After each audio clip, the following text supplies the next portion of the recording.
আমার চুল নিয়ে নতুন করে বলার মতো কিছু নেই। আমি সবসময় কিন্তু আমার হেয়ারটা আমি পিওরভাবে দেখানোর চেষ্টা করি এবং আমার মাথায় যে কত চুল তা তো আপনারা নিজের চোখেই দেখছেন। কথায় আছে আগে হচ্ছে দর্শনদারি, তারপরে হচ্ছে গুণ বিচারি। চলেন দর্শনদারি করে আসি। স্ক্রিনে যাকে দেখছেন সেও তেল বিক্রি করে, অথচ তার বেনি, মাথার স্ক্যাল্প এগুলোর দিকে তাকালে বোঝা যায় যে ওনার তেলটা কেমন।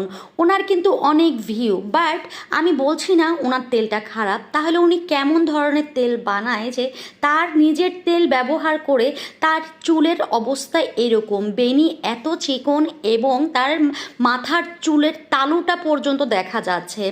আর আমরা কেমন তেল বিক্রি করি বানাই যে আমাদের মাথায় এত চুল। তাই অনলাইন থেকে পারচেস করার আগে ভালো মন্দ বিচার করে নেবেন নিজের চোখে। আর কেউ যদি আমার থেকে তেল কিনতে চান অবশ্যই আমাকে নক করবেন।